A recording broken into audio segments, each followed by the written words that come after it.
अस्सलाम वालेकुम students, I am ज़ैन तबस्सुम और आप लोग देख रहे हैं ज़ैन अकेडमी चैनल। तो आज की इस वीडियो में हम लिक्विड की अनदर वन प्रॉपर्टी जो है वो डिस्कस करेंगे, जिसको हम नाम देते हैं बॉइलिंग पॉइंट। अब आज की इस वीडियो में हम बॉइलिंग पॉइंट डिफ़ाइन भी करेंगे, एक्सप्लेन भी करेंगे, इस फैक्टर जो है, इसके अलावा इससे जो MCQs टाइप क्वेश्चन आते हैं, सब चीज़ें आज की इस वीडियो में डिस्कस करेंगे। तो स्टार्टिंग लेते हैं एक्सप्लेनेशन से। तो डिफ़िनीशन आप लोगों को ख़ुद ब खुद समझ आ जाएगा। जब मैं आप लोगों को अपने अल्फाज में एक्सप्लेन करूं तो आप लोगों को इजीली डिफ़िनीशन जो है समझ आ जाएगा। तो सबसे पहले मैं क्या करता हूं, यहाँ पे एक बीकर उठाता हूं। क्या उठाता हूं? एक बीकर उठाता हूं, और इस बीकर में मैं यहाँ पे क्या डालता हूँ, कोई भी लिक्विड डालता हूँ।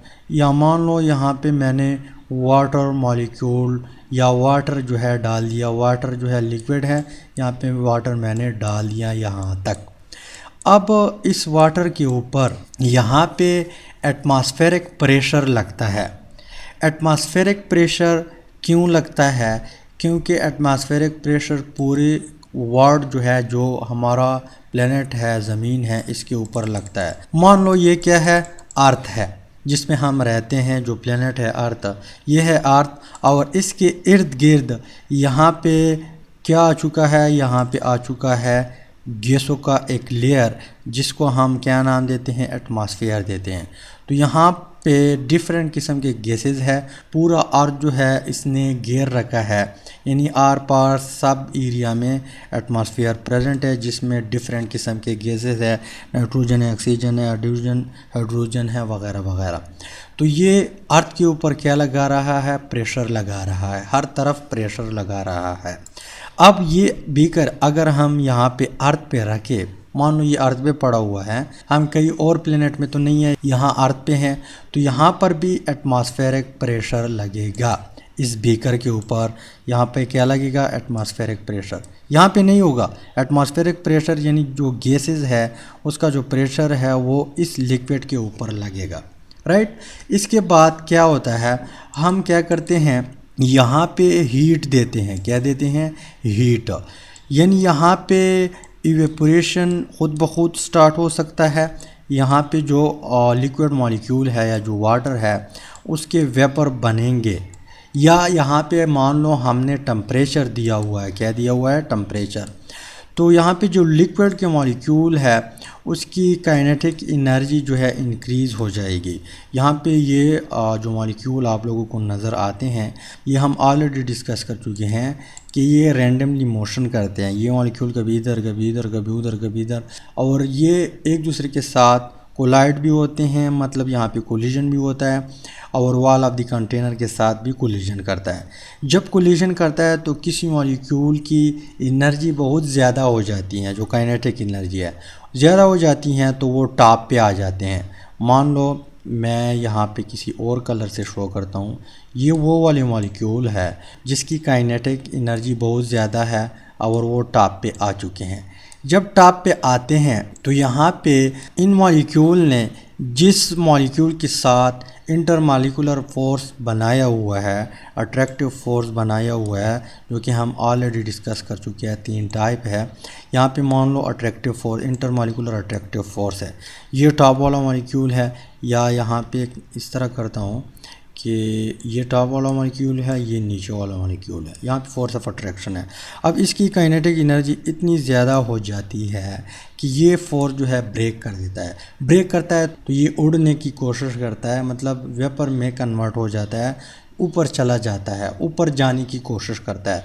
पर यहाँ पे इसके ऊपर यहाँ पे एटमॉस्फेरिक प्रेशर लगता है, यहाँ पर मुसलसल एटमॉस्फेरिक प्रेशर लगता है, और यहाँ पे जो लिक्विड से बुखारात निकलते हैं वो ऊपर जाने की कोशिश करते हैं। एटमॉस्फेरिक प्रेशर यहाँ पे इसको नहीं छोड़ता, नीचे की तरफ धक्का देते हैं, ये ऊपर जाते हैं। तो यहाँ पे एक कंपटीशन आ जाती है, ये ऊपर जाते हैं, वो ऊपर नहीं छोड़ते, नीचे की तरफ धकेलते हैं, और यहाँ पे हम भी लगे होते हैं, मज़ीद यहाँ पे टेम्परेचर जो है इंक्रीज़ करते हैं।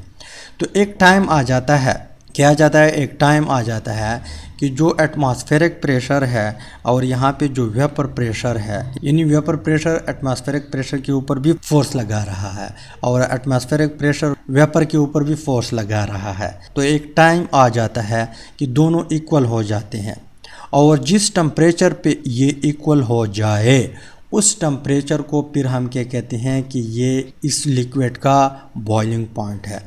मान लो यहाँ पे हमने क्या लगा रखा है, यहाँ पे हमने थर्मामीटर डाला हुआ है। क्या डाला हुआ है? थर्मामीटर। और थर्मामीटर पे हम नोट कर रहे हैं कि टेम्परेचर हम यहाँ पे दे रहे हैं और टेम्परेचर यहाँ पे जो पारा है वो इंक्रीज़ होता जाएगा और यहाँ पर भी हम देखते हैं। तो आप लोग कैसे ऑब्ज़र्व करेंगे कि अब दोनों का जो प्रेशर है वो इक्वल है। तो यहाँ पे एक टाइम आ जाता है कि बुलबुले बन जाते हैं। टॉप वाले मॉलिक्यूल जो है वो बुखारात में कन्वर्ट हो जाते हैं। ऊपर की तरफ से एटमॉस्फेरिक प्रेशर होता है, एटमॉस्फेरिक प्रेशर उस वेपर को नहीं छोड़ता ऊपर की तरफ। जब नहीं छोड़ता तो यहाँ पे बुलबुले बन जाते हैं और जब यहाँ पे वेपर प्रेशर बहुत ज़्यादा बन जाते हैं, यहाँ पे इसमें वो वेपर उस लिक्विड के मॉलिक्यूल होते हैं इस बुलबुलों में। जब वेपर प्रेशर बहुत ज़्यादा हो जाता है या एटमॉस्फेरिक प्रेशर के बराबर हो जाता है तो यहाँ पे जो बुलबुले हैं वो पट जाते हैं। क्या हो जाते हैं? पट जाते हैं और इसमें जो लिक्विड के मॉलिक्यूल है वो ऊपर की तरफ चले जाते हैं या तो थोड़ा बहुत जो है एटमॉस्फेरिक प्रेशर से इंक्रीज़ हो जाता है वेपर प्रेशर, तो फिर वेपर ऊपर की तरफ जाते हैं, हमें नज़र आते हैं अगर आप लोगों ने वाटर देखा। जब इक्वल हो तो नहीं छोड़ता। तो इस टाइम जो यहाँ पे टेम्परेचर आ जाए, पारा आ जाए, जिस पॉइंट पे रुक जाए, उस पॉइंट को हम क्या कहते हैं? बॉइलिंग पॉइंट कहते हैं। अब यहाँ पे एक क्वेश्चन है कि ये हर लिक्विड का सेम है? नहीं, ये हर लिक्विड का सेम नहीं है। क्यों नहीं है? क्योंकि बाद में हम जो है फैक्टर डिस्कस करेंगे तो आप लोगों को पता चल जाएगा। हर लिक्विड का बॉइलिंग पॉइंट जो है वो डिफरेंट होता है, राइट। हर लिक्विड का बॉइलिंग पॉइंट क्या होता है? डिफरेंट होता है। इसके अलावा एक और पॉइंट बताता हूँ कि जब बॉइलिंग पॉइंट यहाँ पे आ जाए, मान लो ये वाटर है, यहाँ पे 100 है, कितना है? 100 डिग्री सेंटीग्रेड। अब आप टेम्परेचर देते हैं, वाटर मॉलिक्यूल आप लोगों ने डाला हुआ है, देते हैं। एक टाइम आया कि यहाँ पे एटमॉस्फेरिक प्रेशर और यहाँ पे वेपर प्रेशर है वो दोनों इक्वल हो गए और उस टाइम जब आप देखेंगे तो टेम्परेचर कहाँ पे होगा? 100 पे होगा। कहाँ पे होगा? 100 पे होगा। जब हम मज़ीद टेम्परेचर देते हैं तो यहाँ पे जो लिक्विड है इसका टेम्परेचर मज़ीद इंक्रीज़ नहीं होगा। यहाँ पे आप बहुत ज़्यादा ढेर लगाए लकड़ियों का, यहाँ पे हीट मुसलसल दे दे, लेकिन 100 से टेम्परेचर अबव नहीं होगा। क्यों? क्योंकि यहाँ पे एक बार जब बॉइलिंग पॉइंट आ जाए उसके बाद मज़ीद टेम्परेचर इंक्रीज़ नहीं होता। अब आप लोग के माइंड में एक क्वेश्चन क्लिक करेगा कि अगर हम हीट देते हैं और टेम्परेचर भी इंक्रीज़ नहीं होता तो वो हीट किधर जाता है? कहाँ पे गायब हो जाता है? तो यहाँ पे वो हीट किस चीज़ में खर्च होता है? यहाँ पे जो लिक्विड के बीच जो इंटरमॉलिक्यूलर अट्रैक्टिव फोर्स है उसको ब्रेक करने में लगा होता है, वहाँ पे खर्च होता है। मज़ीद यहाँ पे वाटर का जो टेम्परेचर है इस लिक्विड का, या यहाँ पे मान लो वाटर है, इसका इंक्रीज़ नहीं होगा। इस तरह हर लिक्विड का जब एक बार बॉइलिंग पॉइंट आ जाए तो उससे फिर मज़ीद टेम्परेचर इंक्रीज़ नहीं होता उस लिक्विड का। यहाँ पे टेम्परेचर ज़्यादा होगा लेकिन यहाँ पे ज़्यादा नहीं होगा। क्यों नहीं होगा? क्योंकि वो टेम्परेचर फिर खर्च होता है यहाँ पे जो इंटरमॉलिक्यूलर अट्रैक्टिव फोर्स है इसको ब्रेक करता है, मुसलसल ब्रेक करता है और यहाँ पे वेपर बनते हैं और यहाँ पे बॉइलिंग पॉइंट आ जाता है। तो ये है बॉइलिंग पॉइंट। इसके बाद यहाँ पे मैं डिफ़ाइन करता हूँ तो आप लोगों को ईज़िली समझ आ जाएगा और याद भी इंशाल्लाह आप लोग चंद मिनट में करेंगे। तो डिफिनीशन कुछ इस तरह है कि the temperature at which the vapour pressure of a liquid. यहाँ पे हमने इस बीकर में एक लिक्विड लिया हुआ है, इसका जो वेपर बनते हैं उसका जो प्रेशर है एटमॉस्फेयर के ऊपर जो लगता है उस वेपर का प्रेशर बन जाए इक्वल टू एटमॉस्फेरिक प्रेशर, और ऊपर की तरफ जो एटमॉस्फेयर प्रेशर लगा रहा है इन वेपर का प्रेशर और एटमॉस्फेयर का प्रेशर जब इक्वल हो जाए, या यहाँ पे सम अदर एक्सटर्नल प्रेशर या किसी मशीन की मदद से हम यहाँ पे मज़ीद प्रेशर ज़्यादा कर दे, इंक्रीज़ कर दे या डिक्रीज़ कर दे, इज़ कॉल्ड बॉइलिंग पॉइंट। तो ये जब इक्वल हो जाए वेपर प्रेशर या एक्सटर्नल प्रेशर मशीन की मदद से या जो एटमॉस्फेरिक प्रेशर है उसका प्रेशर, वो दोनों जब इक्वल हो जाए तो इस चीज़ को हम क्या कहते हैं, बॉइलिंग पॉइंट कहते हैं। क्या कहते हैं, बॉइलिंग पॉइंट। अब हम जाते हैं यहाँ पे जो फैक्टर है उसकी तरफ। तो सबसे पहले जो फैक्टर है वो क्या है कि boiling point is directly proportional to IMAF। IMF नहीं, IMAF। IMAF क्या है, इंटर मॉलिक्यूलर अट्रैक्टिव फोर्सेस। जब कोई लिक्विड, मान लो यहाँ पे हम क्या लेते हैं, कोई भी लिक्विड इस बीकर में उठाते हैं, क्या लेते हैं, इस बीकर में लिक्विड उठाते हैं। अब उस लिक्विड में इंटर मॉलिक्यूलर अट्रैक्टिव फोर्स होगा। अब अगर फोर्स ज़्यादा होगा, फोर्स यहाँ पे स्ट्रांग होगा, तो बॉइलिंग पॉइंट क्या होगा, बॉइलिंग पॉइंट की वैल्यू ज़्यादा होगी। अगर इंटरमॉलिक्यूलर अट्रैक्टिव फोर्स यहाँ पे वीक होगा तो बॉइलिंग पॉइंट की वैल्यू क्या होगी, कम होगी। तो आप लोग इस तरह लिख सकते हैं कि स्ट्रांगर द IMF या stronger the intermolecular attractive forces, higher will be the boiling point, and weaker the intermolecular attractive forces, lower will be boiling point. इस तरह आप लोग ये लाइन लिख सकते हैं। यहाँ पे आप लोगों के बुक में एक टेबल दिया हुआ है। सबसे पहले यहाँ पे कंपाउंड का फार्मूला दिया हुआ है। सबसे पहले है कार्बन सल्फाइड CS2। यहाँ पे बॉइलिंग पॉइंट दिया हुआ है, बॉइलिंग पॉइंट। लेकिन सब का यहाँ पे जितना भी मैं लिस्ट लिख रहा हूँ उन सब का जो एक्सटर्नल प्रेशर है वो 1 atm है। कितना है, 1 atm।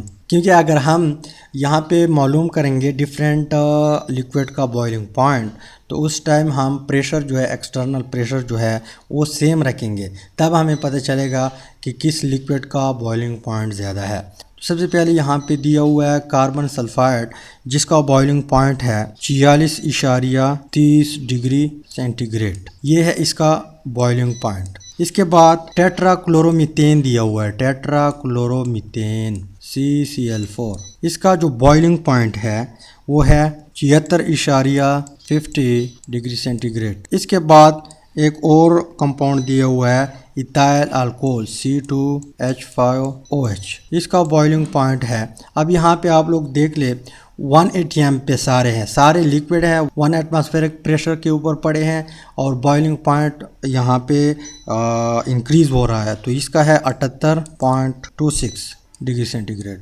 इसके बाद यहाँ पे अनदर वन जो कंपाउंड दिया हुआ है वो है बेंजीन C6H6। इसका बॉइलिंग पॉइंट है 80.15 डिग्री सेंटीग्रेड। इसके बाद वाटर का दिया हुआ है H2O, इसका है 100 डिग्री सेंटीग्रेड। ये सारे 1 एटमॉस्फेरिक प्रेशर के ऊपर पड़े हैं। इसके अलावा लास्ट में दिया हुआ है एसिटिक एसिड CH3COOH, इसका है 118.50 डिग्री सेंटीग्रेड। ये है बॉइलिंग पॉइंट और ये है लिक्विड। तो यहाँ पे आप लोग गौर कर ले, यहाँ पे जो बॉइलिंग पॉइंट है वो कम है।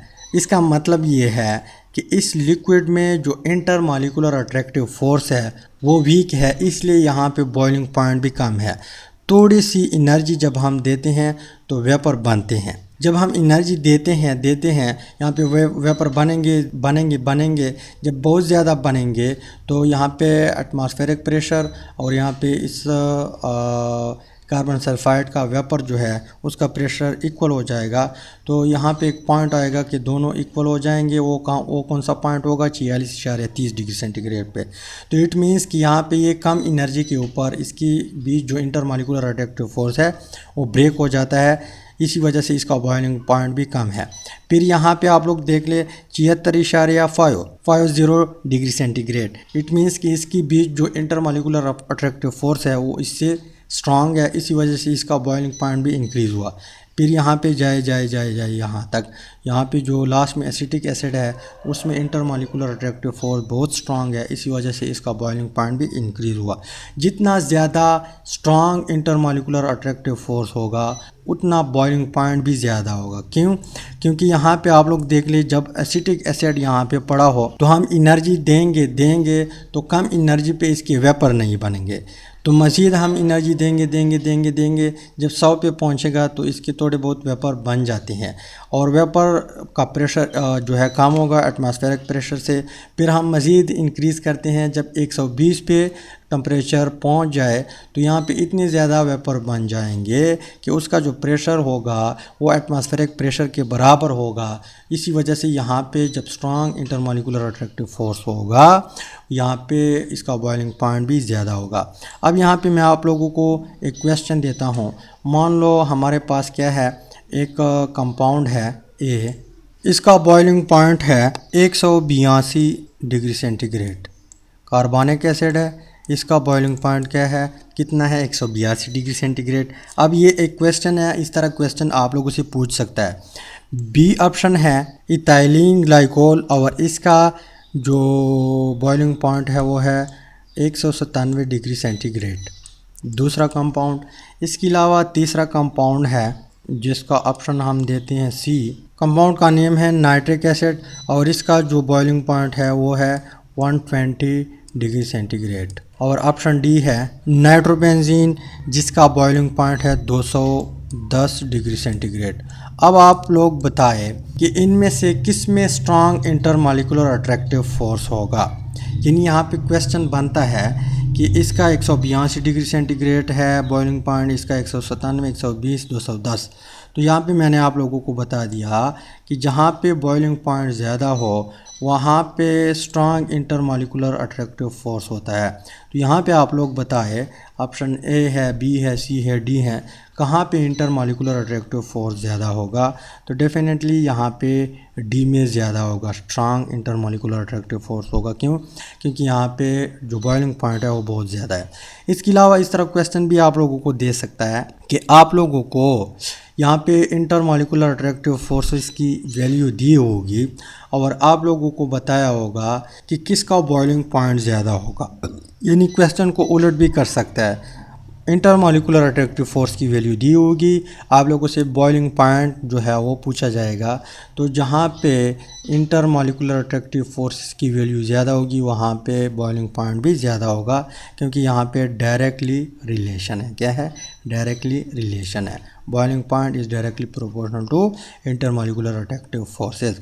इसके अलावा जो नेक्स्ट वन हमारे पास फैक्टर है वो है एक्सटर्नल प्रेशर। तो हम इस तरह कह सकते हैं कि जब एक्सटर्नल प्रेशर यानी बैरूनी दबाव जब ज़्यादा हो तो बॉइलिंग पॉइंट ज़्यादा होगा। यानी boiling point is directly proportional to external pressure. तो एक्सटर्नल प्रेशर अगर ज़्यादा हो तो बॉइलिंग पॉइंट भी ज़्यादा होगा। अगर एक्सटर्नल प्रेशर कम है तो बॉइलिंग पॉइंट भी कम होता है।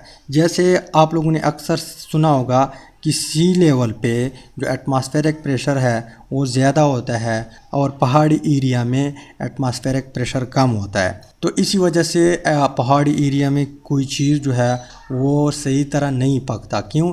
क्योंकि वहाँ पे एटमॉस्फेरिक प्रेशर कम होता है और लिक्विड जल्दी बॉयल हो जाता है। जब जल्दी बॉयल हो जाता है, कम हीट पे जब बॉयल होता है, तो उसके अंदर जो चीज़ें होती हैं वो नहीं पकती, क्योंकि उसका जो बॉइलिंग पॉइंट है वो ज़्यादा होता है।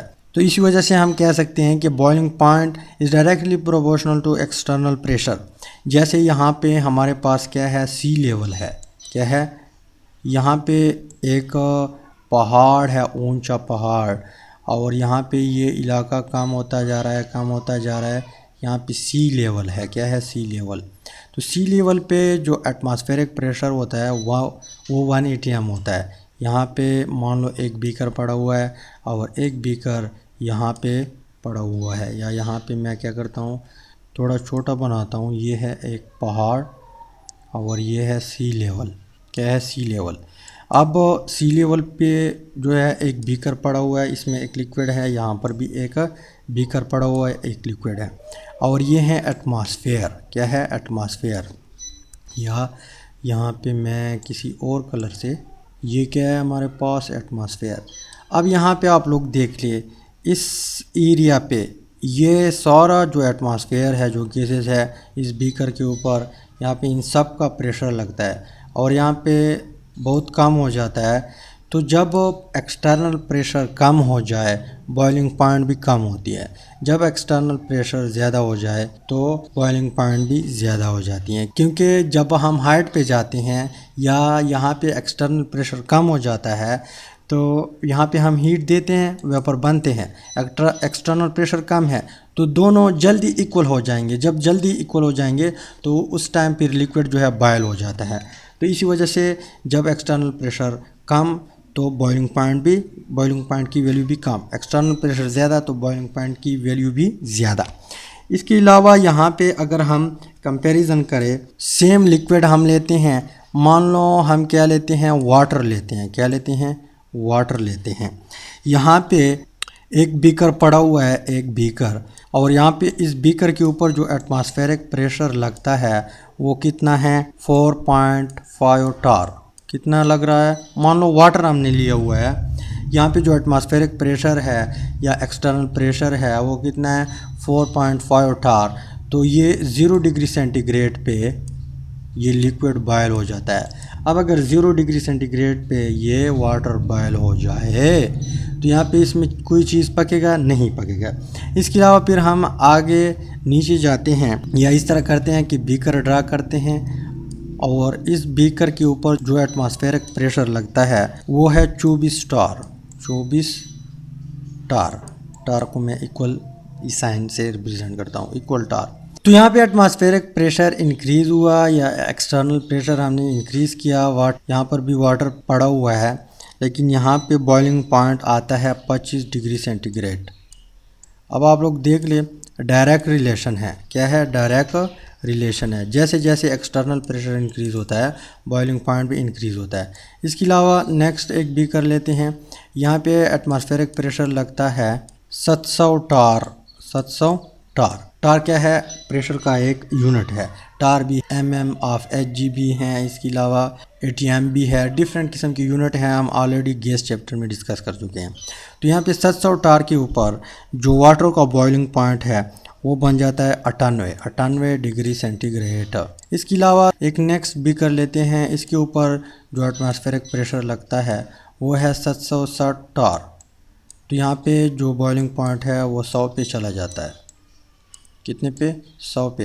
तो यहाँ पे आप लोग देख ले, जैसे जैसे एटमॉस्फेरिक प्रेशर या एक्सटर्नल प्रेशर इंक्रीज़ होता है वैसे वैसे यहाँ पे बॉइलिंग पॉइंट भी इंक्रीज़ होता है।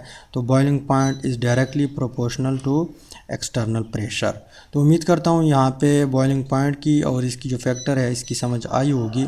इंशाल्लाह मिलते हैं नेक्स्ट वीडियो में और फिर हम एप्लीकेशन ऑफ बॉइलिंग पॉइंट जो है डिस्कस करेंगे। अल्लाह हाफ़िज़।